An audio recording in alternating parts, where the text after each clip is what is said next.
Blake, is Arsenal going to regret not going for Antoine Semenyo? No, they're not. They're not. So him going to your title rivals is just A-okay. I think Semenyo might even regret going to City. I agree with you. But I still think him going to Arsenal would be a good move for both him and for you. I mean, he's already... Is he not more of a predominantly right-sided winger? No. He's just not really. I mean...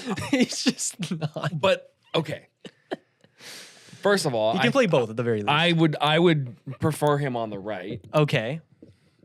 And second of all, I think Arsenal have done a well enough job in January, and I said this last episode, to be in a position where they don't really have to spend money. And they kind of can't. Like, they really don't have that much money to spend, from my understanding.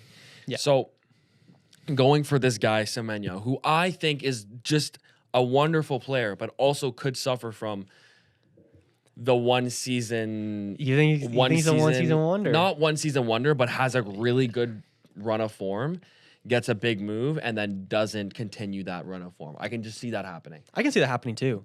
If he goes to City, it reminds me a lot of Marmoush last summer, where City are almost buying him so their rivals can't buy him. Yeah. And he'll be a very quality rotation option. He may go on a great stretch of form for City where he's scoring in the goals, but in 12 months from now, we're going like, damn, he should have joined Arsenal. If City don't win a trophy this year, their recruitment strategy really needs to be questioned over the last couple of seasons. Because not only did you bring in two bordering on world-class keepers in the summer, then you bring in Marmoush, then you also have Oscar Bob, Doku, Cherki, Foden, all of these wingers. You're going to bring another one in Semenyo. If they don't somehow win a trophy this year, questions need to be asked about their recruitment strategy, because it's becoming that City team again that, while, yes, they had a lot of players, they were winning every season.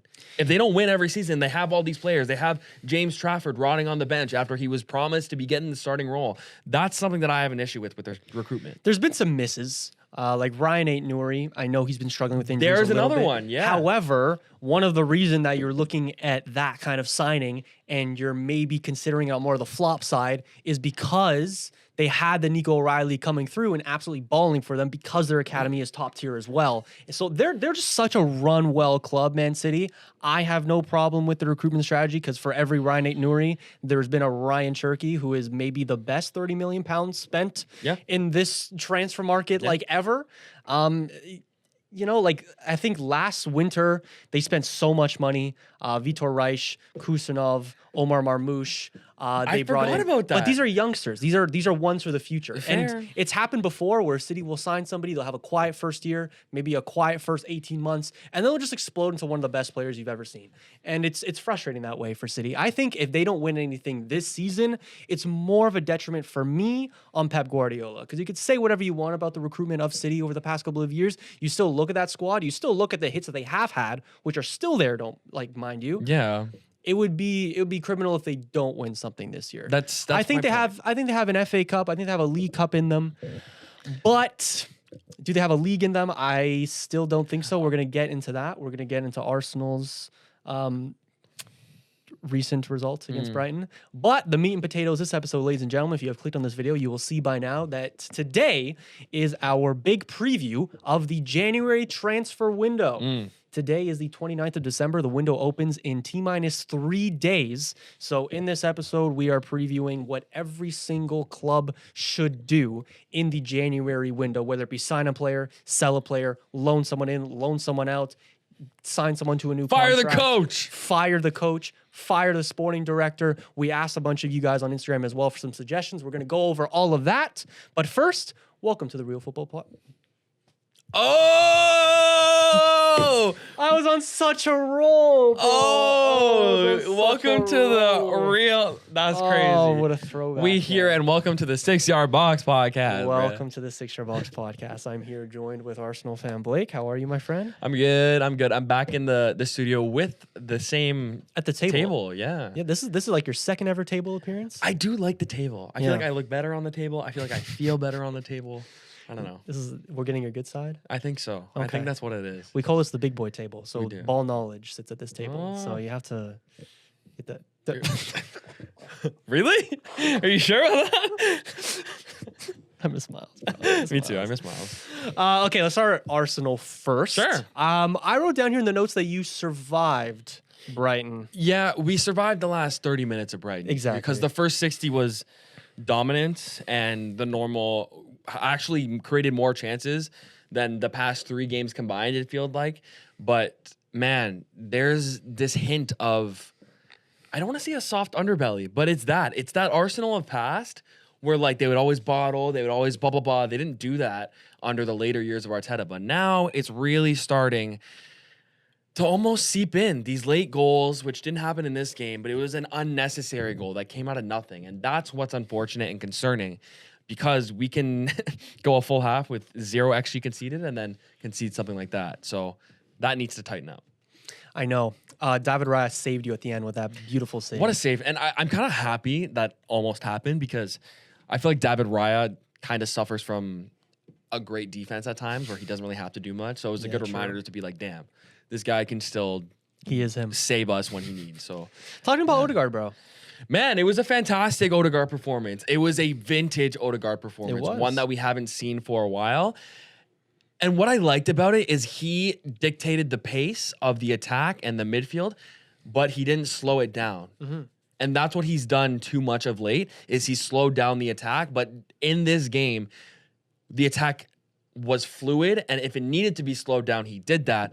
But he didn't hinder the attack going forward when they needed to push, when they needed a ball, when he like had to do something positive forward. He didn't just hold and pass back. So great goal from him. It looked like a vintage Odegaard performance. And if we can somehow fit Odegaard and Eze on the wing in the same team, then I think we're really cooking.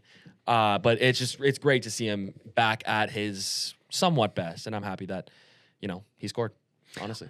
I still really think you should sign Semenyo, dude. I think Arsenal need to sign Semenyo. I think if Arsenal don't sign Semenyo, you could look back at this in 6 months and you go, damn, City are overpowered with the amount they spend, and it is annoying, and you could make arguments about how it's not good for football and all of that, and I am there with you. But fact of the matter is, they're signing one of the most informed players in the entire Premier League this season, and you may do nothing in January, and that might be, in this close transfer race, what makes the difference. You could be right, and I respectfully disagree. I think what we've built over the last 5 seasons and what we did in the summer should be enough. You want to talk about something that Arsenal need to do? I'll get into that later, but it doesn't involve bringing someone in. It involves the people we have in-house. Fair. And that should be the way we're looking forward, because every window, Julian, for the past 3 seasons has been get a left winger, get a striker, get a midfielder, get a fucking center back for all I care. But there was always something. Now you look at this team, sure, would a Semenyo fit perfectly on the left wing? Yeah, it would. But have Martinelli and Trossard both done a well enough job to win a title this year? Yes. True. Absolutely. You know who is doing a good enough job to win a title this year? Ryan Cherky. And you hate this man on this podcast, Blake. And I just hate you guys glaze. You just I hate hate us. the glaze. You just I hate us, hate the guys. glaze. But he's gross. I quote Blake Talibus. He says, I just hate you guys. Well, Yep. That just came out your yes. mouth. Again, our Ryan Cherky correspondent, Ryan Cherky lover, Antoine, is still City in France at the Glazer. moment. Sorry. But can you not agree that it's well worth it? Or it's for good reason? Yeah, I can agree Ryan Cherky is objectively one of the best players in the Premier League this season. If this game wasn't at 7:30 local time for us, I would have made such an effort Yeah. to wake up and watch Man City, which I said last episode, I have not been saying much over the last couple of years. Pep, AI ball, not really something I've been tuning in with that much vigor. But since Ryan Cherky came to this team and this season, like, they've been fun to watch, man. Well, and I'm going to almost redact a statement I said last couple of weeks about them still being Holland central. They're not.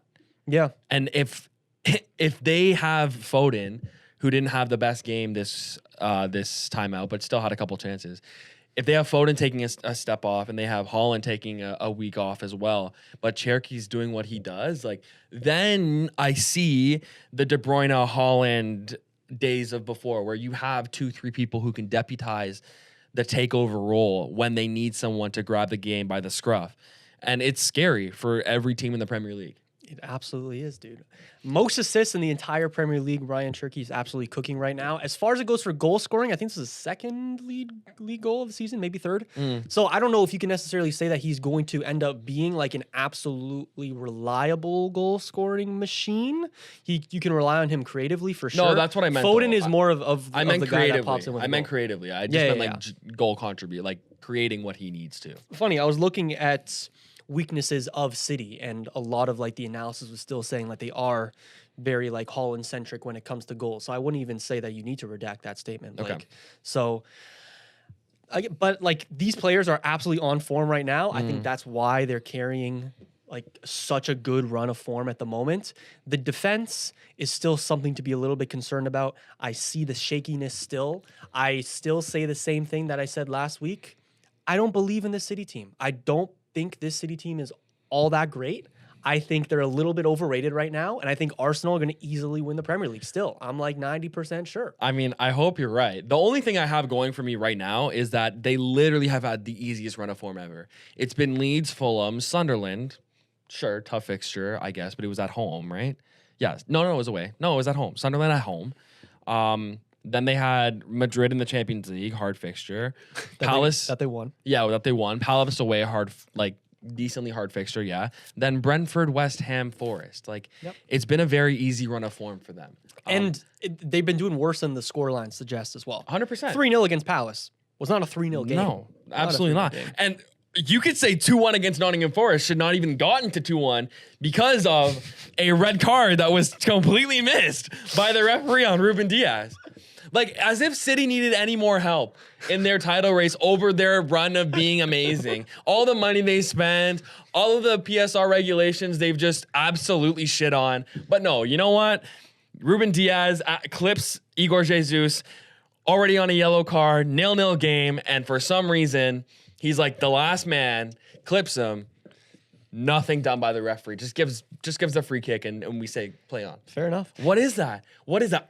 I'm gonna lump you into this. Go on. If that happened to a United or a City or an Arsenal player, they 100% get sent off. In that same position, 100% get sent off. You trying to pull on my heartstrings to get me on your side? No, I am. Well, it's fucking working. I'm usually not down with Blake's sensationalism, but like, this shit keeps happening with City, bro. It's so annoying. It's so annoying. We've had some tough red cards on us. You've had some tough red cards on you guys. I'm not saying City haven't had some tough red cards in the past couple of years. I'm sure any City fans watching can pull up like, what about Mateus Nunes on December 2023? Like, no, we know you guys have had some tough ones too. Everyone's had some tough ones. I'm just saying you guys have had, you've been a little bit more fortunate than not. Yeah, I would say. No, I would 100% agree. And it's like accentuated when they have such an easy run of form and they're playing so well, and you're a rival fan watching them, hoping they lose, and that's what happens. There's such a drastic moment that could have changed the narrative of the game, and ultimately it's for naught. But oh well. Yeah. That's life. The next 5 for City, very, very interesting, because next they go to the Stadium of Light, which is a tough one. Bro, I'm gonna need a masterclass from Mukiele Roofs Shaka. Then they host Chelsea at home. That has 1-1 written all over it. Hopefully. Then Brighton, that's a little bit easier. It's at home as well. Then they go to St. James's Park, which is never easy. And then they go to Old Trafford. So fair. I think we're going to get a lot of answers about the City team in their next 5 Premier League fixtures. But yeah, I'm absolutely with you, Blake. Like, they've been fortunate. They've been leaky defensively, and the scorelines have been way kinder than their actual performances have deserved. I like it. So, anyways, not saying they're not in the title race. Not saying they're not in the title race. But I think anybody that's really on like the Arsenal choking Man City, like gonna do this type of train, I'm not quite with you yet. I'm gonna say this. April 18th, 2026 is when Arsenal play Manchester City for like the last time. Yep. Of course, in the league. We are at the Etihad. I don't want that game to be a point decider. Can't be a 6-pointer. It can't be a 6-pointer. Yes. So I either want Arsenal to be in a position by then where they can lose that game and still be fine, or they just draw or whatever. But that's what I want. I want it to like build at least a gap there. So I guess we'll see. Of course. You know who I also don't think is in the title race? Is Aston Villa. And they beat Chelsea 2-1 in the past couple of days. So everybody is saying like Aston Villa are in the title race. They've won 11 games in a row. Generational managerial job by Unai Emery. His in-game changes have been amazing, and I absolutely agree with that. But as the time of recording, tomorrow is Arsenal versus Aston Villa. I think you guys will wipe that game. I feel like you don't watch Arsenal enough, but I hope we do. I hope we do. The thing with Villa is they're also riding a crazy hot streak, one. And two, if you look back at the Leicester season where they won, they were just extremely healthy. Everyone was fantastic, but also no one really got hurt. True. One player loses form or goes down in this Aston Villa team, and it kind of ruins the whole machine that they're going for. Like imagine Konza's not in this team. Matty Cash is suspended for the game against Arsenal. So was Kamara. Like that's two already pieces coming out.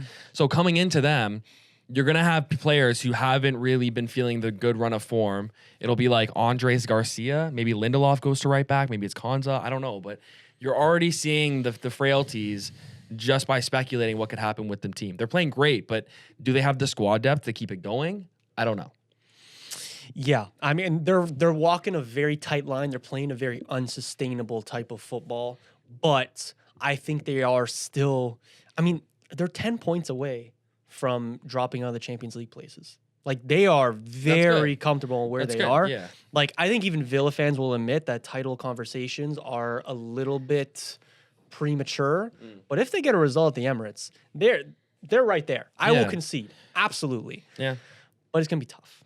Well, the saying in baseball is you're somewhere in between like your worst run of form and your best win streak or something like that. Like that's kind of what I feel like Villa are going to be, just on the upper end of that, because they started the season extremely cold. They were terrible. They couldn't score a goal for like 6 games. Yep. Right? Now they're winning every game, defending well, getting gritty away wins. It's great. Is it sustainable? Probably not. So I think they're somewhere in the middle, but the way that they built this 10-point lead at the top, like you said, from the next Champions League space, they'll probably make the Champions League, but can they push for a title? I mean, hey, crazier things have happened, I guess. But Chelsea let this game slip away, man. Chelsea had this game. If you watch that first half and then turn the TV off at halftime, you are putting the house down on Chelsea winning that game. It's all blue. Like the first half possession stats was like 70-30. Yeah. They pinned Aston Villa back so far, and you would have never thought that Aston Villa had any way of coming back in that game. But Chelsea, once again this season, absolutely capitulated. And why do you think that is? And do you want to know why? Because they have a lack of experience. This squad is so young. They have Reece James as their captain, who's fantastic. That's the only real experienced player they have. Cucurella, sure. Cole Palmer is been around for a while. I wouldn't call him experienced. João Pedro's been playing for Brighton for a lot of his career. Pedro Neto and Garnacho, like they don't have the experience, the winning mentality that you want from a side who wants to be in top 4, who wants to challenge for titles. And that also can be said about the manager. The same thing can be applied. If the top doesn't have that same sort of winning mentality, that structure that you go into halftime, you're in the lead, you're winning the game, you're dominating. You have that halftime talk. If it's not convincing that you're going to contain this lead, what are you supposed to do? And on the opposite side for Villa, Unai Emery does have that sense of winning and knows how to do it at least some level in the European League. So I don't know. I think they just have a lack of experience problem throughout the entire squad. I mean, when you have a center back pairing of Trevor Chalobah and Benoit Badiashile, that's what I'm saying. It's a little bit difficult to stay strong for 90 minutes. That's what I'm saying. I'm seeing a lot of discourse about Maresca. Like I was listening to Rory Jennings, and he was saying it's time to get Maresca out. I did see that too. I'm like, what are you doing? And then I heard someone, and then I heard his show on Talk Sport, and then someone comes on and saying like, I'm sick of Enzo Maresca. He's not up to Chelsea quality. We need to sack Enzo Maresca and bring in, guess who? John Terry till the end of the season. And he said, and you know what? I would love to give Frank another chance. I'm like, Jesus fucking Christ. Some of these boomers have no idea what they're talking about, bro. crazy. And I'm supposed to sit here listening to them on my free time, pretending like they have some massive knowledge of football. I'm sick of it. Give Frank I'm another sick chance. of it. Give Frank another chance. What the Frankie fuck are we Lambs, saying, bro? You know, like genuinely, I think whoever is their director of sport, like who's ever making the signings, like the really head guy in that department, needs to go for some experience. Because when's the last time Chelsea signed a player that was like under than 23? Yeah. Like sign a 28-year-old striker, sign a 28-year-old center back. Well, they're aiming for a window, Blake. That's the thing. Right. They're aiming for a window. Like the idea of Lawrence Stewart and Paul Winstanley, they're sporting directors. My boy, thank you very much, my boy. Like their window is 5 years from now. Their idea is in 5 years we will be the best team in the world with players that have played with each other already for 5+ years, and we'll be a dominant force in the Premier League and in Europe. So I think like there are definitely some opportunities in the market to go get like an expiring contract. Like Nico Schlotterbeck will have 1 year left on his deal. Yeah, this, like that's this summer. that's a like great that's shout. something you go for. Yeah. Like those are opportunities for more experienced players. But mostly I think this idea of signing young players, aiming for a window to really start dominating and going up a level, that there's nothing wrong. You can't quit on that vision 2 years into it. Right, but they're already in a position where they have a lot of talent and they have a lot of world-class potential. You've seen so signs. why would you not fast forward that plan? You don't have to completely abandon it, but if you look at this team and you have Chalobah and Badiashile as the two center backs, and like you have Garnacho on the left wing, like those three are glaring issues to me. Yeah. João Pedro is not a striker who's going to lead you to a Premier League title. Like he's just not. Can he be a good piece that helps you get to his position? Sure. But there's pieces that I think you could even pick one or two of them, then continue signing your random 19-year-olds and whatever from like Palmeiras and whatever, do that. But experience matters to win. So again, gained experience is going to happen.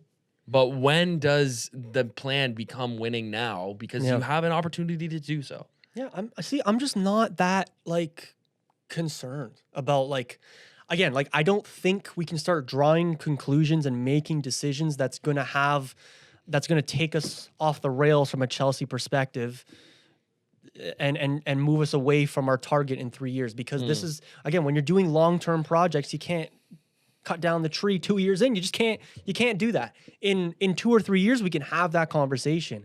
But there's still a lot of potential that this core will be that in 3 years. And of course, you're going to have to sign new players, more experienced players down the road to make that work.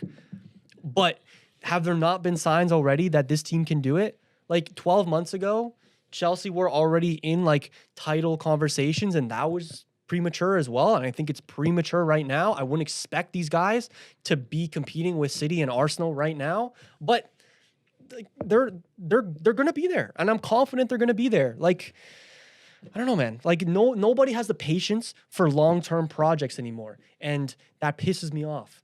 Man. Fair enough. Anyways, Yeah. and again, Enzo Maresca wasn't even on the bench for Chelsea yesterday. He was suspended. Oh, really? Yeah. I mean, he was definitely like calling in. That's how. Of course, he was calling in. He was making the lineups. Like it was his decision still. But like, that's a fair point. But like, bro, come on.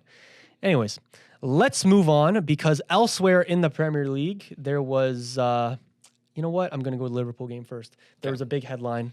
Your favorite player scored his first Premier League goal. Like, Took him 20 games. Wow.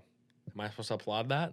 Is that supposed to be like something that we're proud of? you said you would if he scored. Right. Like, good job for scoring after being a £150 million signing and finally scoring one goal in the league. Like, this is what I'm saying. Like, let's imagine that Saka had the same trajectory that Wirtz did. Like, just swap the players. Keep all the context. Bro, Keep all the context. Wirtz is a white guy. Oh, a white guy. on, No. I'm doing it. Wirtz is a white guy who's German. up. We know what the Germans think about a certain type of race, starting with A, ending in. Fuck, bro. What the I'm just saying. Imagine he. So Veer's playing for Arsenal for like his entire last career, and he's been a great servant, right? Saka coming from Germany, okay, costing 150 million pounds, okay, is playing well, but not scoring and assisting for being 150 million pounds. He would get abused to the max. And no one. No. What the No. But why are you? My thing is, Julian, why are you acting like this isn't a reality? Because it is. No, bro. I'm not But it is. saying the comparison is crazy to make. But Bro, I'm just saying. let's not reference fascism in this conversation. No, okay, fair. I'm just that was a little crazy. I'm just saying that That's very crazy. like What the fuck? you can play well. Saka played well on the weekend. I don't think that he had his best game, but Saka always plays well. It's not I don't need to glaze every game because he's one of the best players in the world. He always plays well. I'm not coming on this show every time and going, oh, Saka, fantastic game. I thought he was actually poor. I thought he was a little poor on the weekend, but he still had the left back on toast because he always does. Wirtz has been playing very well as of late, and he's finally showing that he can contribute. To be the best, to be world class, you need to play well every game, and you have to contribute on the offensive end. You have to be making plays that provide goals, provide assists. He has been. He has done twice. No, Florian Wirtz has been playing well for a good couple weeks now. Like I said in the last episode, ever since Arne Slot kind of changed out his system, kind of shepherded Salah slightly out the lineup, Florian Wirtz has been playing much better. And he had a very rocky start to his Liverpool tenure. I'm not going to sit here and deny that. However, credit where credit's due, he's been owed a goal.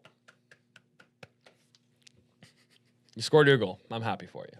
I'm actually not happy for him. But. So you're saying if Florian Wirtz was a few shades darker, the narrative of him would be way harsher than it is right now. Yeah. I genuinely, yes. Genuinely. Okay. Genuinely. Bro, it's the English media, man. Like I'm telling you, this is what they do. It's not even just Saka, man. Like it was Rashford. It was who's the other guy who missed the penalty? It was three like dark-skinned dudes. It was Saka, it was Rashford, and Sancho. Like Saka got the brunt of it, but these guys were just as got a lot of stick and abuse for it as well. Like it's just the way it is, and it probably wouldn't be as overt, but like you just look at it, and like you could just tell. Anyway, it's not the point, but he's done well. He's done well, and he got his goal. Good for you. Fair enough, dude. Yeah. I will always remember the 007 memes started with Jadon Sancho. That's where it started, and hey, in fairness, it started on Sky Sports Germany. I do remember that graphic still. But ever since then, we have been making 007 jokes. And we've been joking a lot on Florian Wirtz. Like, there has been a lot of narrative on Florian Wirtz. Like, I think the narrative on Florian Wirtz has been too negative over the past couple of games. That's fair. That's fair. Like, especially before he got his little goal It's just, today. I think like maybe it's just the Liverpool fans where I'm like, why are you demanding seemingly so little of him contributing to goals and assists when like that's just kind of what he has done in the past. Like he's obviously controlled the game and affected the offensive play, but he's brought in there to do what most players can't, right? And that's score and assist and contribute on the offensive end at an elite level. So that's all I have to say. But Liverpool look decent. They look decent. They do. Champions League football for them? It'll be tough, but the fourth spot is there for the taking for someone. So yeah. Lastly, in the Premier League, let's talk about Boxing Day. Let's talk about Man United versus Newcastle. There's not much to talk about because it was an absolute bore fest. Unless you're a Man United fan, I was on the edge of my seat for all the wrong reasons because it seemed like Ruben Amorim just wanted to lose that game. This time he did play a 4-3-3. He did play a 4-back. He did, and the English media was probably loving it. In fairness, a couple of weeks ago, Ruben Amorim said even the Pope couldn't make him change formation. Yeah. And they changed formation. Yeah. I think a lot of it has to do with the AFCON departures, the injuries. Like, we are in a little bit of an injury crisis, so fair enough. When you have to play Patrick Dorgu on the right wing, your starters are out, clearly. But he did look good there, Patrick Dorgu. He looked really solid, yeah. You know what? He was playing right wing a little bit for Lecce before we bought him. Really? Yeah. Okay. His last professional goal came while playing right wing. So there you go. There you go. I don't overreact on this podcast ever, but we have our own Gareth Bale. Yeah, there you go. I'm so happy for So you. we'll sell him for 100 mil to Real Madrid. I'm most impressed with Aiden Heaven. Like Cheeto Obi Martin, fraud. Like will always be Give a him fraud. time. Give him time. No, I'm not. He's fraud. Give He's a him Cheeto time, head. brother. He's fraud. 'Kay. Aiden Heaven, like genuinely was just a product of he wanted more game time and would just never have a sniff for the next 5 years. So he wanted to go to a smaller, less. He wanted to go to a worse club to get more game time, and he did. And he's playing very well. Fuck you. Smaller, no. Worse, yes. Fair? Fair. Fair. Okay. I love Aiden Heaven, man. He's good, man. Aiden, 1 million we bought him. Yeah. for. I still see some Arsenal in him, like I do. He was actually raised up in the midfield. Like he was a Oh, they're midfielder gonna say coming he was up through the raised a academy. United fan. No. He came through the academy as a midfielder, and Okay. you could see it in the way that he plays. Against Newcastle, again, with the changes Ruben Amorim was making, you're bringing off your most experienced players for Tyler Frederickson. I'm looking like, oh my goodness, like we want to throw this game away. But Aiden Heaven, so calm, so collected, so assured, so calm on the ball once again, was pivotal to how we dominated the ball in the first half at times, and then was pivotal to not conceding in the last half of the game. Like the last half of the game, we got absolutely dominated. And Newcastle played not their best game. I'll come out and say that. But Aiden Heaven, chef's kiss. Looked amazing. If there's some certain other defenders that we've employed in the past couple of years in that spot instead, I think we are conceding or some mistake is happening or someone is getting beaten for a header. But Aiden Heaven, so quiet as well, deserves a lot of shouts. I think Sane Lemons deserves the same shouts as well. Lisandro Martinez and Aiden Heaven, who would have thought? They look fantastic. Like Lenny Yoro, our 60 million pound center back, who was linked to Real Madrid not 18 months ago, is getting benched, rightfully so, for the 1 million pound kid that we bought from Arsenal last year. I was told he was the next Saliba by a United fan friend, by the way. So Look, and that potential is still there. Oh, but his well. his well, how old is Saliba? Curious. like 23. He's 23. God, Wait, maybe Jesus not. fucking Maybe not. Christ, Maybe bro. not. I thought he was Maybe like 25, 26. He could be 26. He's 24. Damn, dude. Bro. You know what? Fair enough. You know what? Yeah, that ship is sailing. No, but he's still like 19. Yeah, no, he's got still. time. He's got So time. he still has time. He still has time. man- But Yoro has been struggling. Can I offer up a question? Go on. Sesko 1 goal in last 10 games? He was All comps? He was poor again, dude. He's poor. So, like, again. what's the deal with him? Like, give me a quick analysis on what you feel he's doing well, where you see the fit. Do you think he still, can succeed here? It's only been half a season. There's so much time. He didn't even start for the first 2 months, but You know who's the most underrated player in the Premier League, perhaps? Jacob Murphy. We're going to connect it. We're going to connect it. okay. Like Not what I asked, but No, but Arne Slot was saying the other week why Alexander Isak was struggling so much is that he doesn't have a Jacob Murphy to be delivering him service. And unless you're an absolute like freak of nature, like an Erling Haaland gets service. But like these strikers need service. Yeah. You need to be having balls lifted in towards your head and you need to be finishing them. Benjamin Sesko, he hasn't scored like a proper header goal. And he's getting no service. Dallo can't cross the ball. Dorgu on the left-hand side cannot cross the ball. Ahmad, Cunha, like not really crossing the ball that well. He's not getting the service required, but I will also say he has been struggling a lot with his finishing. low-key, imagine if Gyökeres signed for United and we got Chesko. Like, it actually might have been a better fit. Maybe. Yeah, Like, for maybe. both teams. I think so. I'm still happy with Gyökeres. I'm not happy with the way he's playing, but I'm still happy we signed him. Yeah. And I have a lot of faith in him. But, yeah. like, imagine all of our crossing that we do on set pieces with Saka, with whoever. And, like, the idea that you guys do play a 3-back, and while you might give up possession sometimes, the direct kind of Bruno Fernandes over the top balls, which he loves the Hollywood pass now and again, could have been a better fit. I don't know. Yeah, Cisco hasn't been up to par, dude. I won't lie. Again, he's a kid. I'm gonna give him some time. Sure. Like the Gyökeres conversation we were having, the reason that it's so intense is because this wasn't some raw product that you bought him to give him a couple of years. Like this was supposed to be a ready-made Right. product that was supposed to come He's scoring, in by the way, and cook. on Villa against Villa. He's scoring. Well, you'll get another penalty and give it to him for charity again. Charity. Have you seen his penalty record? It's disgusting. I know, but he hasn't been your Yes, he primary penalty has. taker. Yes, he has. Yes, he has. Yes, he has. Fair enough. Fair enough. Fair enough. I'm just a salty Saka owner in FPL. That's fine. That's fine. Fair. Yeah. Sesko had one chance. I think it was Dorgu who drilled in a cross on the ground right into Sesko's feet, and I feel like he could have just one-timed it with his right foot, but instead he took onto his left, was kind of falling backwards, didn't get much of a shot, and it went way wide. And opportunities like that, I'm struggling. Like it's the same issue with Rasmus Højlund, bro. Like it's a perpetual cycle of no service, lower confidence, bad finishing, less service, lower confidence, even worse finishing. Yeah. And it'll just keep going and going and going until there's some sort of break in the cycle or whatever. Yeah. Maybe with a 4-3-3 that could give Sesko more chances. I don't know. I know for sure that he's going to have to play a lot because we have a injury crisis as well. Mount went off at halftime in this game. He's actually hit his form as well, but now he's injured. Maybe. But yeah, it's frustrating. It's frustrating. That'll about do it for the recap segment. The only other thing I have written down here is Serie A, the only other league that's on right now. The title race looks a little peak. Why is La Liga not on? Winter break. Same with the Bundesliga. Same with Liga. Really? Yeah. Interesting.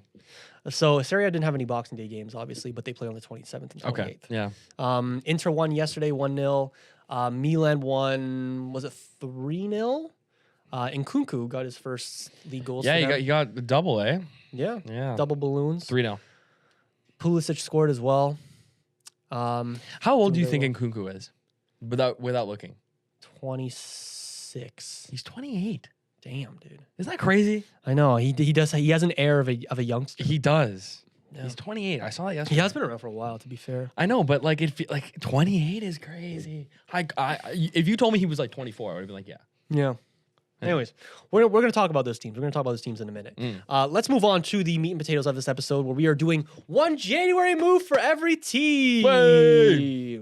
I want to start, Blake, with your team. Okay. I want to start with Arsenal. I'm going to go first Okay. because I kind of hinted at this a couple minutes ago. But my one move for Arsenal is that you should sign Antoine Semenyo. Which is just never going to happen, but fair. It's not impossible. It's not impossible. I thought he already I thought he Yeah, already he's got basically- like he's all but groomed by confirmed. City and He's is all but ready. confirmed for Yeah. City. But part of the reason for that was y'all didn't even go in for him. And I'm not mad about that. I'm not. Okay, dude, when he comes second again, Sure, and then maybe we can have a conversation. My move is kind of two-faceted. It's not really a move. It's Here we go. figure out how to play with Gyökeres, okay. and if you don't, then start Havertz. Okay. So that's my move. My move is like in the next couple of months, if Gyökeres still isn't firing the way you want him to, Havertz is fit, because I'm already out on Gabriel Jesus. Like Gabriel Jesus is like not.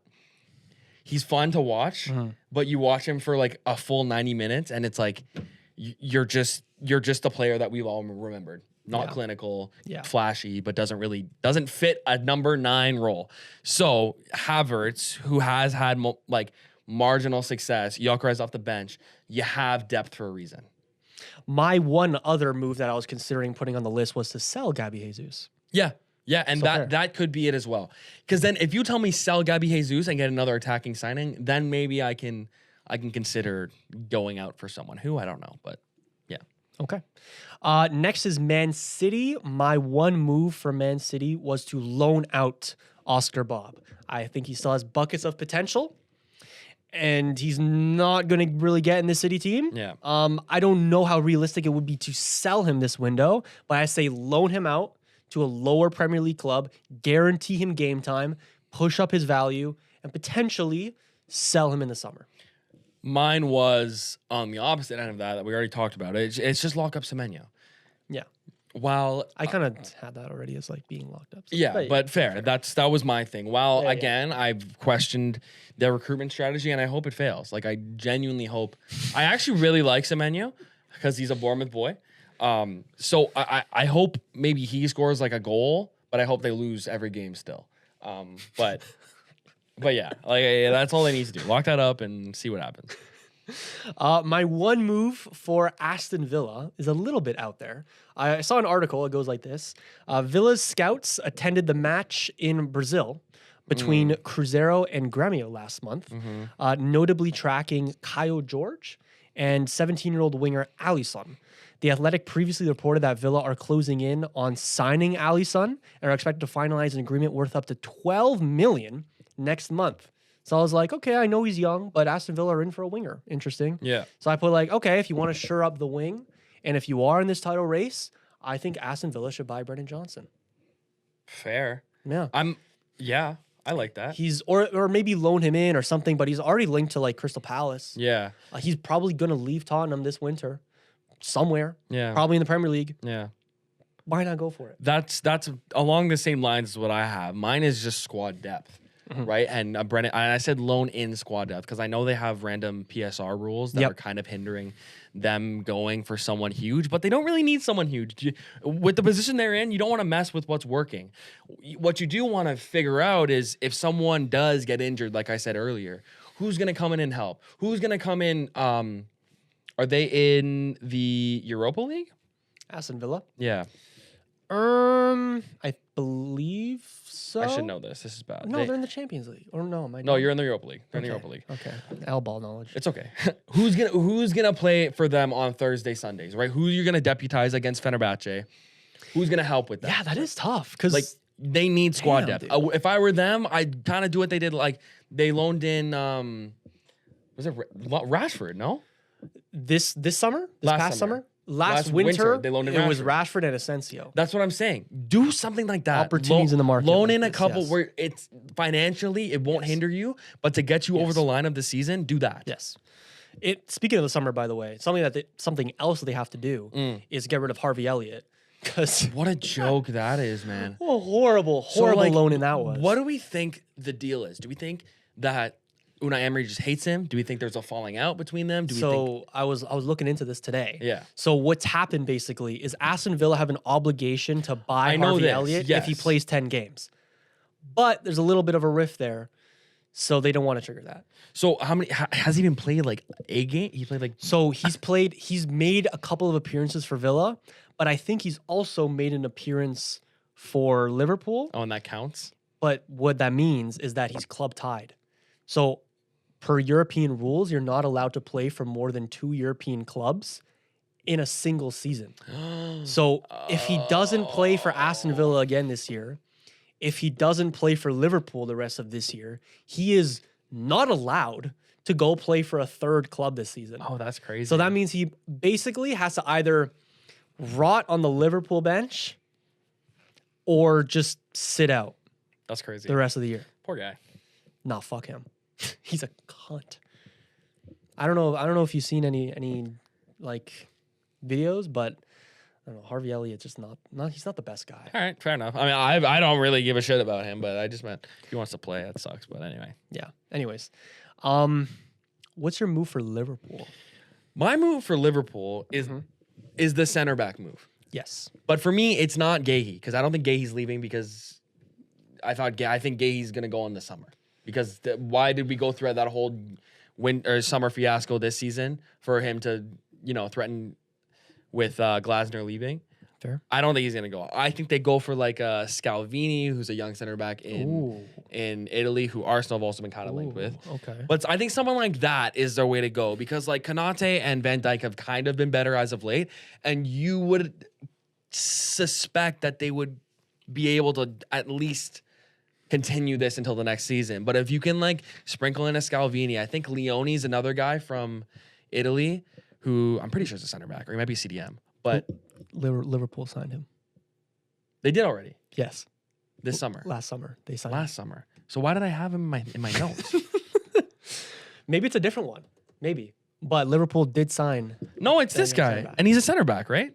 Yeah. So why isn't he Giovanni playing? Leone. Yeah. He So plays why for isn't he? Liverpool. Why isn't he? Or they like, loaned him back. Maybe. That's what it is. That's exactly what it is. They loaned him back. That's exactly what it is. Oh wait, no. So what? This is my No, point. you're looking at 24, 25 No. But stats. no. That's because he hasn't played. Yeah, so he hasn't played this season because he got That's- injured. that- Because he got injured. Ah, there you go. Yes. So if he comes back, there's another one. There you But go. I think they do need to get obviously that reinforcement. I just don't think Gahey is viable in the winter. Highly disagree. Okay. I think they should go for Mark Gahey. Okay. Because from a Crystal Palace perspective, I think this is your last opportunity to even get a fee from Mark Gahey because the contract expires in June. So Oh, if they're to get true, anything for a center back worth $80 million, I don't know what that is in pounds, but if you're going to get anything for him, Yeah. anything, this is the winter to do it. So again, it's not beyond the realm of possibility for Crystal Palace to bring in their own center back. I know they're looking at Igor of Brighton. But if that domino falls, expect Mark Gahey to go. And Liverpool are not the only club looking for center backs. Barcelona are in need of a center back. You could argue Real Madrid are in need for a center we back. are too. You can argue you guys are as well, even though your starters are coming back now. Did you see the little narrative behind Gahey and Arsenal? Did you see that? Was this on Twitter, perhaps, Blake? No. Well, no. I mean, it was, but it was also just you look with your eyes. So Gahey in the Carabao Cup, Crystal Palace played Arsenal. They won on penalties. Gahey scored a last-minute equalizer and like just didn't even celebrate. Oh yeah. Didn't even celebrate like at all. Just kind of like walked around, whatever. And then after the match, was seen talking with Agent Saka, Agent Noni. I think there was one more person, but like chatting with the boys after the match. I mean, like, Bro, as it should. it's interesting. is. It's something. It's something. It is. If they sign Mark Gahey, then like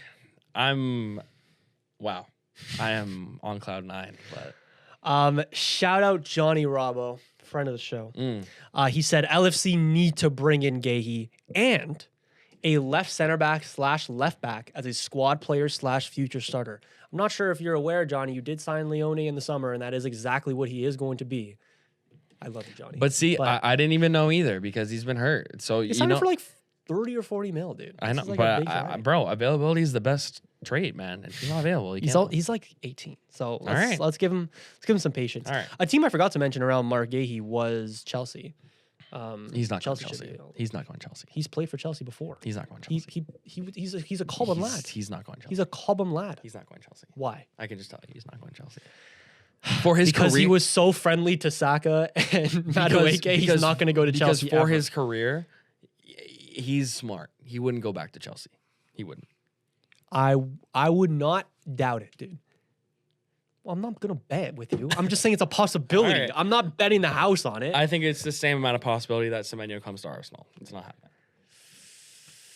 Yeah, it depends when it happens. Like, if Chelsea want to get ahead of everybody, like, again, we just mentioned this. They have a little bit of a center back crisis right now. Yeah. The more games that you're playing with Badiashile at center back, He's the more perfect worried for you're gonna them. be. He's perfect for them. I just don't think they'll do it. But they probably should. Fair enough. Yeah. We will see. We'll see. I want to say my thing about Liverpool. Mm. I want it to be a little bit different because I think the obvious shout is Liverpool need defender, Liverpool need whatever. My one thing Liverpool should do this January, I think Liverpool needs to sell Mo Salah in January. Interesting. Ride with me here. Okay. I think this new slot system that they've been playing the last couple of games before Salah went away to AFCON, what started the kind of rift between Salah and Arne Slot was this change of system without Salah in the team. And you could argue that it can work with Salah, but I think the long-term vision for this Liverpool team is Florian Wirtz as the main focal point of the attack. And I think Liverpool, who's not going to win the league this season, need the next 6 months to really acclimatize to that. And the longer that they have Florian Wirtz and Mo Salah in the same lineup, the harder it's going to be to acclimatize to that sort of system and hierarchy within the squad while Salah is still here. He's probably going to leave in 2026. We can all agree on that. But if he leaves in the summer to Saudi Arabia, what is he giving you in these next 6 months? I think you're going to make the Champions League anyways if you're Liverpool. You're not going to win the title. That's already set in stone. I think if you sit Mo Salah down, you'll be like, here's our exact plans. Do you want to stay? Do you want to not stay? And then at the end of January, you can host, like you can make it official. You can make it publicized. Hey, this will be Mo Salah's last game. You have an absolute scene at Anfield. And then the next 5 months after that, you are just ironing everything out, building around Ekitike and Florian Wirtz, and eventually Isak when he comes back, and you are properly in the next chapter of Liverpool Football Club before the summer even arrives. And you start a step ahead in the next season. Does it make sense? Sure, lad. I see it. When Salah is in the squad, for as much of a legend as he is, he rocks the boat. He rocks the boat. He does. He does. When he's coming out and talking to the media like that, when he's plotting all this, when he's having beef with Jamie Carragher on live TV, that rocks the boat. Yeah. And the last thing you want in this Liverpool team over the next couple of months is anyone that will be rocking the boat. And again, Fair. you could bring Harvey Elliott back. You can still have that depth a little bit. Sure. Arne Slot likes Chiesa anyways off the bench. Yeah. Okay. Sell Mo Salah, get money, use that money to bring in Mark Gahey, and you have a squad for the rest of the season. And you start a step ahead in 26-27. Johnny, I know you're watching. Tell me I'm not cooking. All right. Can I Rebuttal, please. No, I don't even need to rebuttal. I don't think you're completely off base. I think that Salah is a player that can probably only play in a really good team. If that makes sense. Saying he's a fraud. I'm not saying he's a fraud. I'm saying that he's not a player. And this isn't even crazy to say. He's just not a player that's going to like carry, from back to front, like affect the play aggressively, always be the one controlling tempo. That's just not who he is. He's not a guy that you're going to like hope is going to like make a last ditch challenge in the 90th minute. He's going to score you goals and he's going to make important plays when he needs to. He's not the engine, the captain of a team, is what you're saying? No. That's fair. And Liverpool kind of brought that in, and they kind of have a system without him, which is what they should do. And which is what I think another team should do, which is Manchester United. Okay, let's move on to United. And I think United should imagine a world without Bruno because he's injured right now. And potentially sell him in Jan. Do what you wanted to do, what was offered to you in the summer, and get a couple players who will actually fit Amorim's 3-4-3. Yeah. Like, it's as simple as that, man. He doesn't work in that double pivot role, and Amorim clearly does not want to play him as a 10. So where is it going to go, right? Where is it going to go? I think if United will go on a little run here, whether they're playing 4-3-3 or 3-7-2, I don't know. If they go on a little run without him, you can genuinely look at this team, and you said it too, and be like, is there a world where an aging Bruno who's already past 30, who sure has a couple good seasons left, but you didn't win with him. He was your best player, and you didn't win with him. The big ones, at least. You can look at that and say it maybe is time for him to go. And I'm not saying you signed the best double pivot in the world, but like, I don't know, I saw somewhere that like Ruben Neves in the Saudi league isn't great, but a solid player, was for Wolves for a long time, still not very old. Why not? You think we should sell Bruno Fernandes? Sure. Like, honestly, not really, but sure. Like, I think it's not an option. No, bro, sell the clip. I don't think that it's a bad option. I think you sell Bruno, and I think your positioning doesn't change. It could even get better. Genuinely.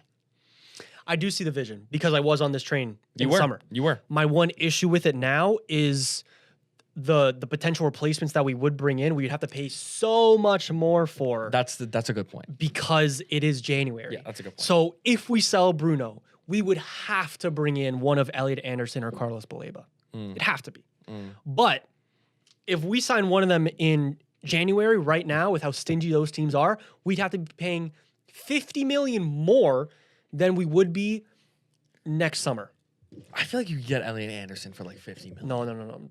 Mr. Marinakis is not letting Right, that happen. I forgot.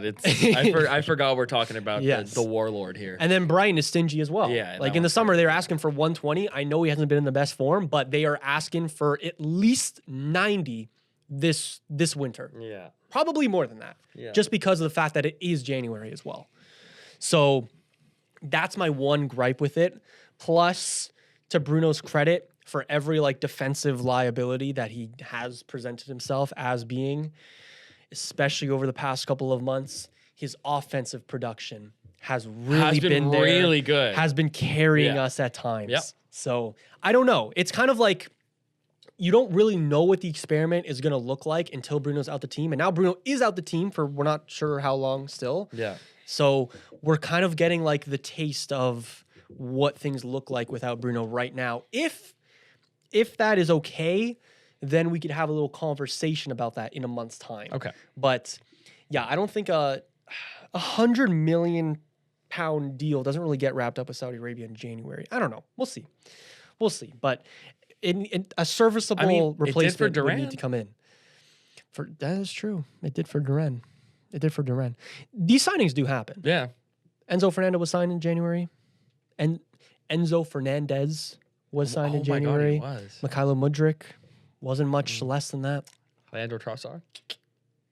That's like 25, 30 mil. That's such a good signing, bro. That was a good find. Yeah, it was That's a market opportunity, Yeah, you it know? was good. I actually have listed here for Man United. You mentioned it, but I think Man United need to sign Ruben Neves. Really? Yes. I think genuinely, bro. Ball we're- knowledge seat, boys. Ball knowledge seat. I told you.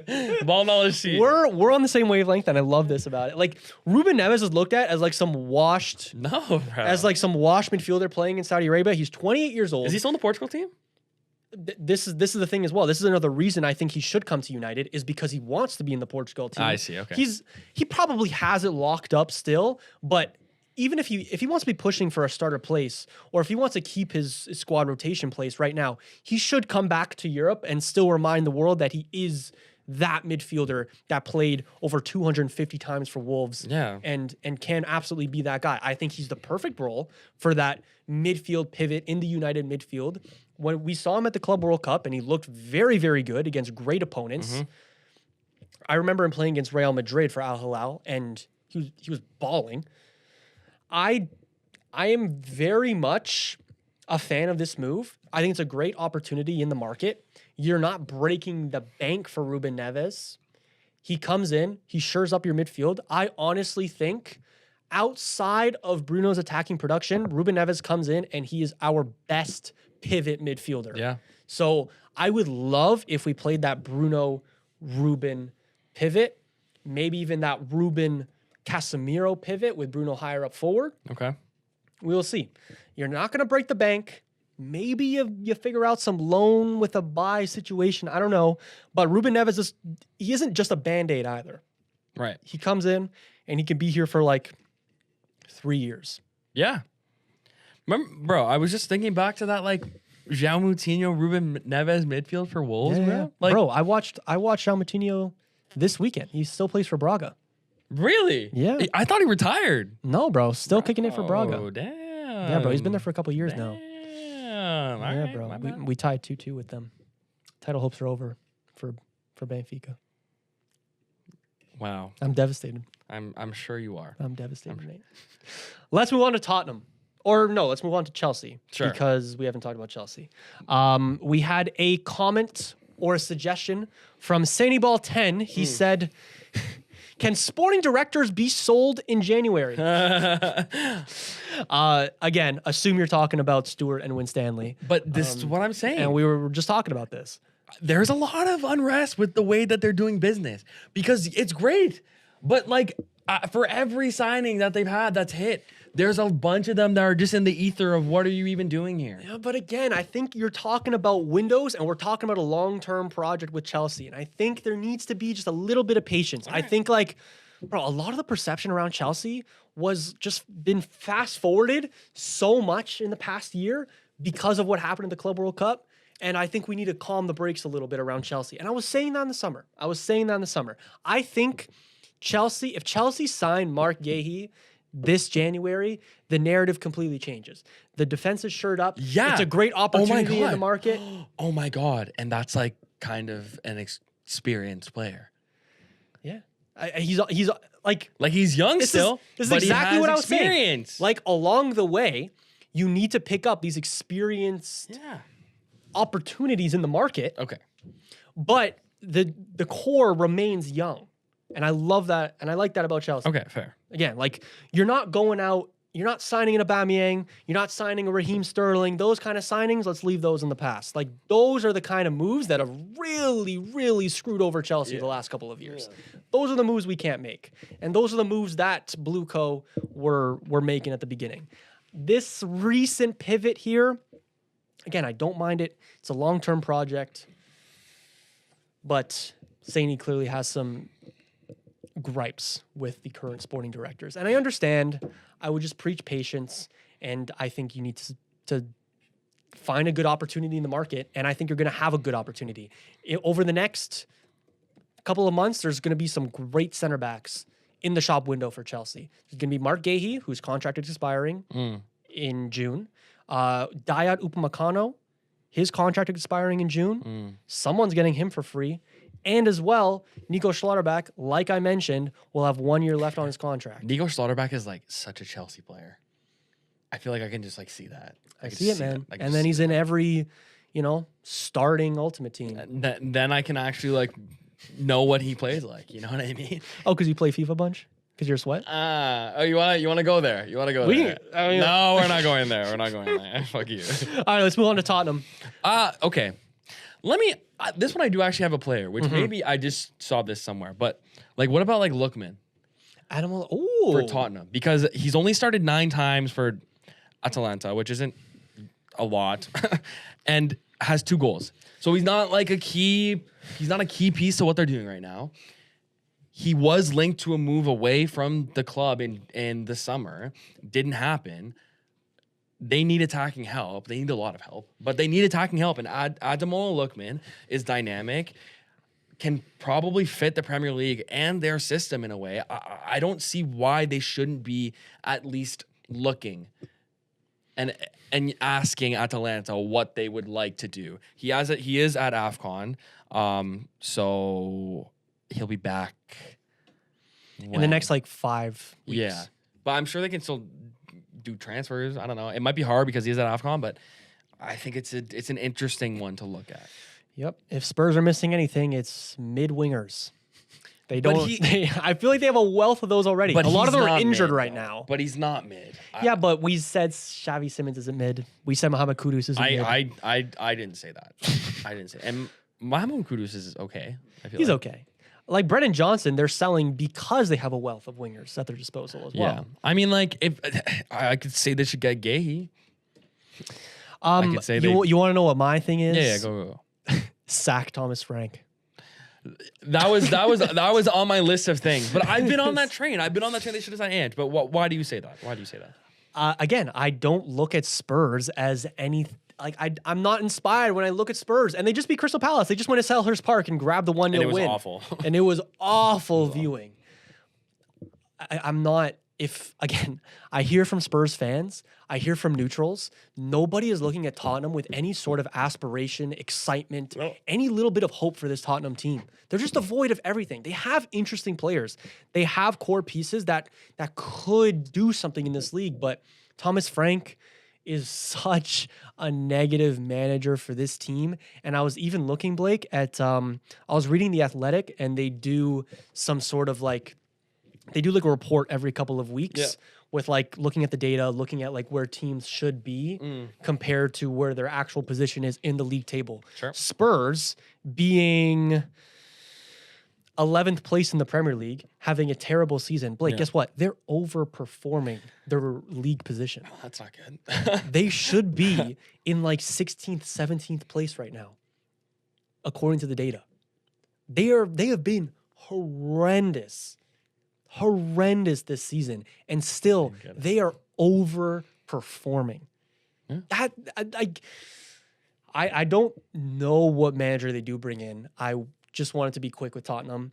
So I just put sack Thomas Frank. But I don't think you have to look that far to find somebody that could come in and do just a more fun job at injecting hope into this Tottenham team. Because sure, if you're squeaking out results with Thomas Frank right now, it's good right now.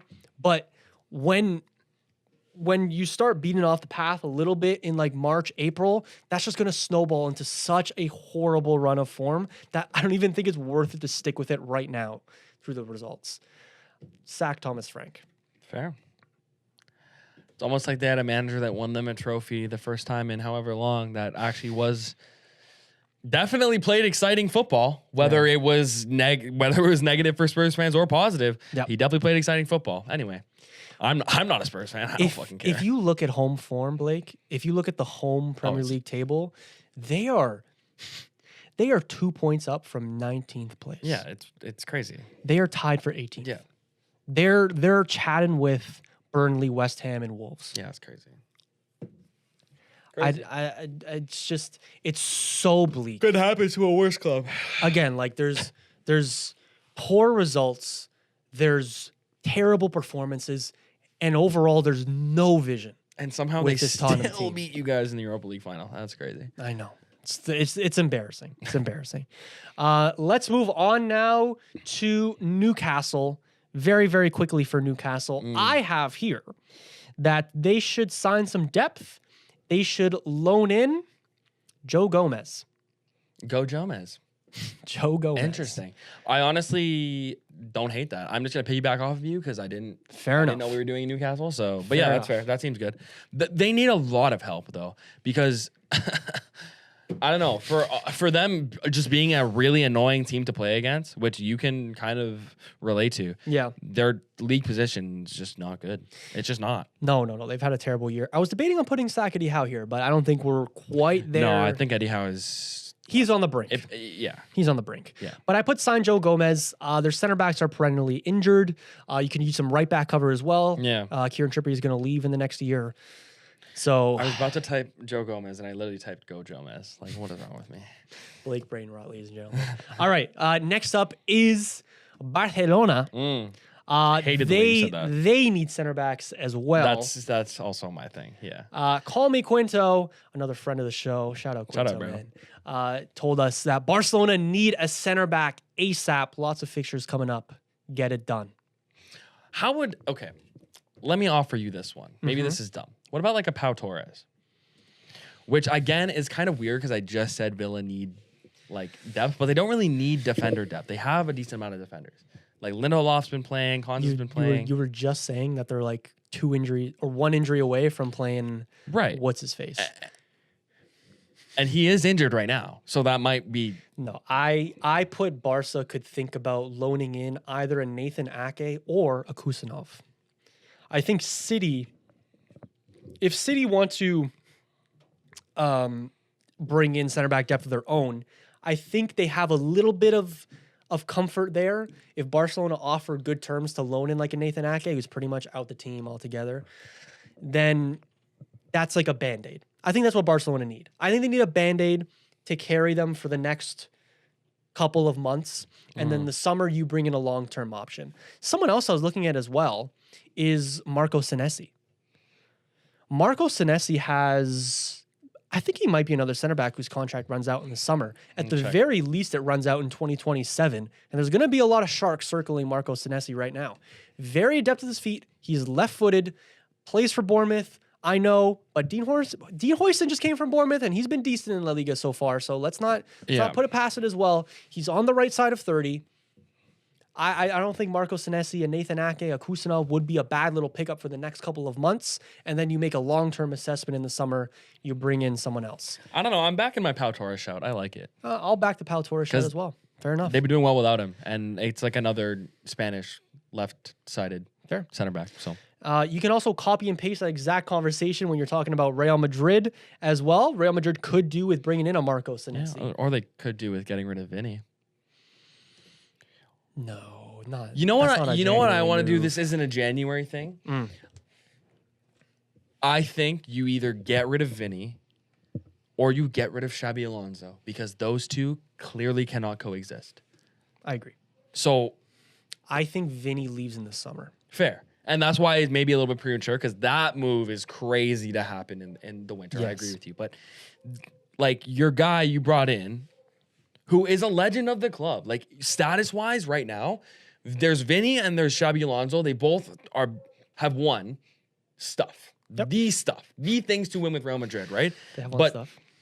Xabi Alonso clearly, as a player, gained all the respect he needed and won as a manager a little bit. So you gotta have to you gotta give him what he needs, and that's not Vinny. It's not. They cannot coexist. They don't like each other from what it seems like. I don't know. I think that's gotta be figured out if they really want to get back to their ways. Yeah, my big prediction is that Vinny leaves Real Madrid in the summer. Contract talks have kind of stalled. I was debating putting on here for Real Madrid, sign Vinicius Jr., re-sign his contract, but I honestly don't even think there will be that desire from the Real Madrid higher-ups right now. Yeah. I know he's a very marketable asset. I know like my thing with Vinicius is he's done everything he can at Real Madrid. That's also fair. That's 100% He's won La fair. Liga.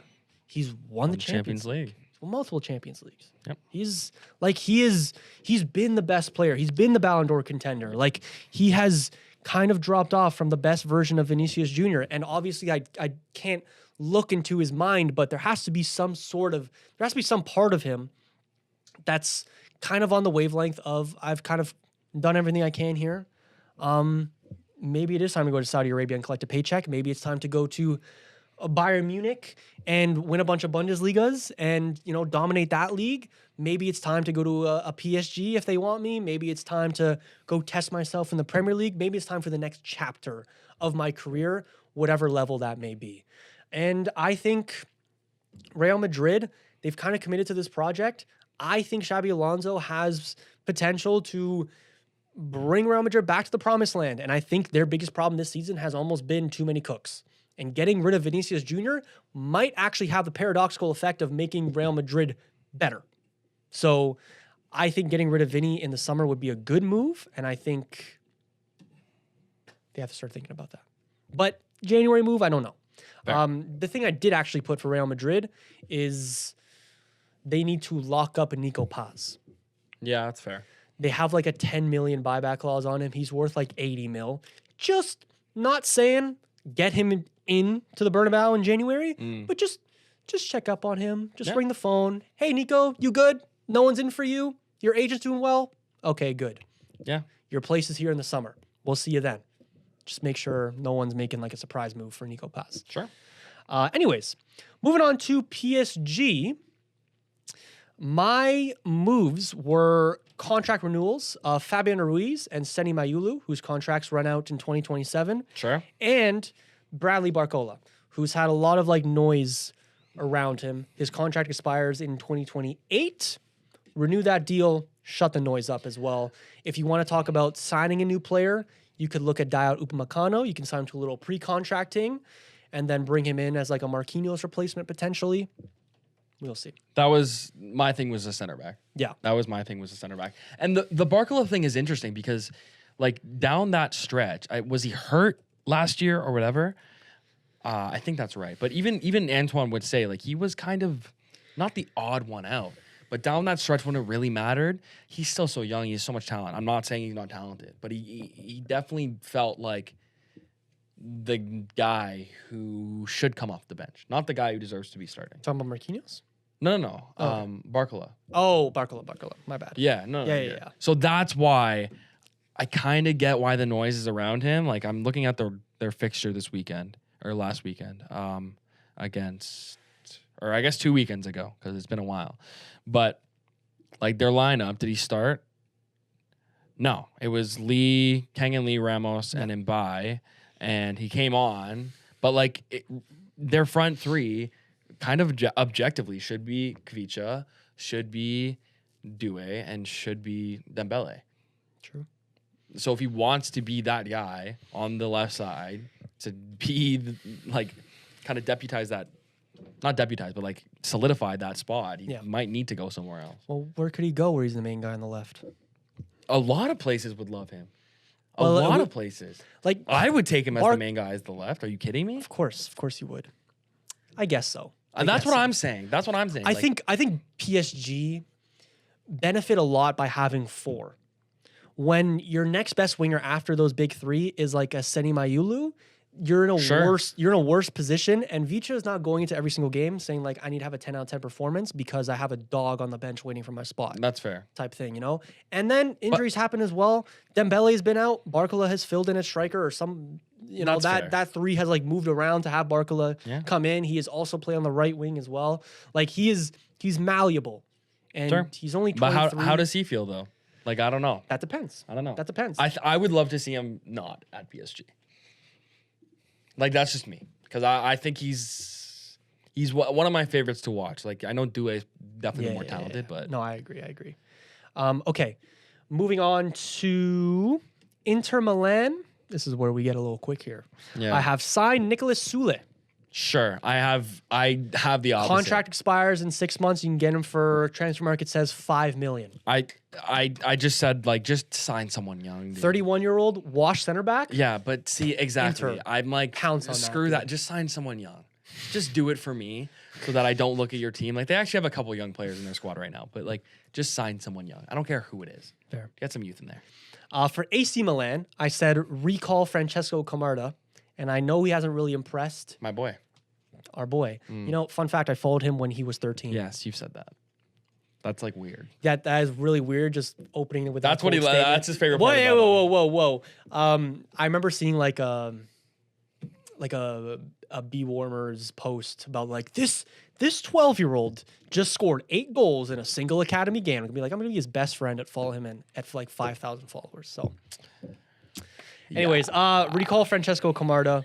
Give him another try under Ancelotti. If you're dipping so far down to be loaning in Nicholas Füllkrug, I think we could give the kid a chance, is all I'm saying. The one caveat to that is that Milan are very much in a title race. Is there any room to be experimenting with 18-year-olds? Pause again. I don't really think so. And again, and Kunku looked good at the weekend. Pulisic has been fantastic for them. Rafael Leão will eventually come back. Santi Jimenez will eventually come back, although he's been very odd of a signing.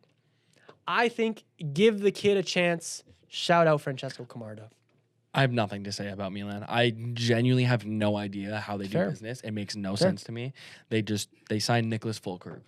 That's all you really need to know. So I don't know. If he does well, it's going to be bad for Serie A's reputation. Oh, it will be. It really will be. Yeah. For Napoli, the only thing I have here is save money for Højlund. Because I saw a report the other day saying that according to Gazzetta, Rasmus Højlund's permanent move to Napoli is at risk of collapse as Napoli are facing financial difficulties. Oh, no. Napoli, I swear to God, don't let this happen. I don't care if you need to sell Romelu Lukaku, get the funds in, make sure you have enough for Rasmus. I'm sure they're going to be fine. But please, don't fumble this. We need the cash as well. Save money for Rasmus Højlund. Do your boy a favor. Sure. Please. I like it. For Bayern, I have re-signed Dayat Upamecano because, like we said, his contract is expiring. Yeah. He's been better this season. Yeah. I would want to keep him if I was Bayern.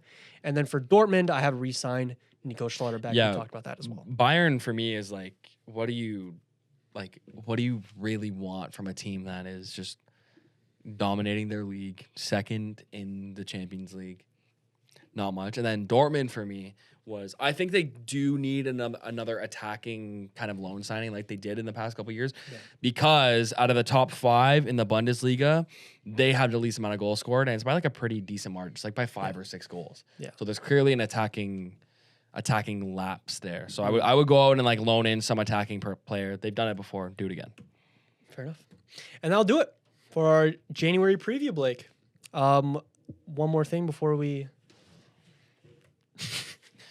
Fine, we can do it. Can you do it? I don't want to do it today. One more thing before we send this episode off is our FPL roundup here on the 6 Year Box podcast, which we haven't done in a minute if you're an avid listener. It's been a very interesting couple of weeks. I think in the FPL gods just hate me, bro. I think you can kind of tell by me and Blake's attitude where we sit in the league. I won the week. Did I? I think I did. You did win the week. You did. I had to play my triple or my boost, but whatever. So I'm going to say, like, overall, area of how the league is looking right now, bottom is Blake, but he is 3 points behind third, which is myself. And it's squeaky bum time. And I am like 50 points behind Miles, who has turned into like the best FPLer we have ever laid eyes on. I don't know what's happening. If Miles keeps it up at this current rate, he is going to catch Antoine. I think it's a little bit sus. I will It's say. so suspect. It is so suspect. God, it's so suspect. I think we need to have Miles in for a little interrogation, like question him on the types of moves that he's making, and get an understanding of why he's making the moves that he's making. You know, pick his brain a little bit about this kind of stuff. But Antoine is still by far and away number one in FPL. He's third is currently in the Kiddish Cup. There you go. Shout out Miles, bro. So yeah, it is by far the closest and most interesting year in 6YB FPL history. And it's making me like very, very nervous. I thought it'd be a comfortable like second place at the very least for me this year. But I'm fighting for my life here. I cannot wear a City shirt on this podcast. All I'm gonna say is also, let's remember that Miles still hasn't done his forfeit. I don't know. I guess he did pay for the Nando's. Did he even? No, he negotiated that down. Like, this is what I'm saying. I'm the only one who actually went through my forfeit. Once again, Yeah. Blake Agenda, always and forever. Well, you're actually here. That helps. True. Damn.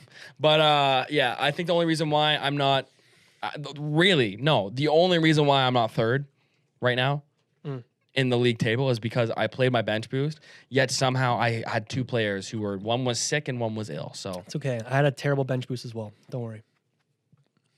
I hate my life. I hate my life. All right. So on that note, we're gonna wrap up the episode here, Blake. This has been a pretty fun one, I will say. It actually has been good. It's been And good. it has been good. If you are listening on YouTube, be sure to like, subscribe, do all those YouTube things, hype us up because that's a feature now. If you're listening on Spotify, Apple Podcasts, wherever you get your podcast, give us a 5-star rating and let us know which club you support and what move you want your team to make. With that being said, I hope everybody watching has a fantastic new year, and Blake and I will see you later. We out. Goodbye.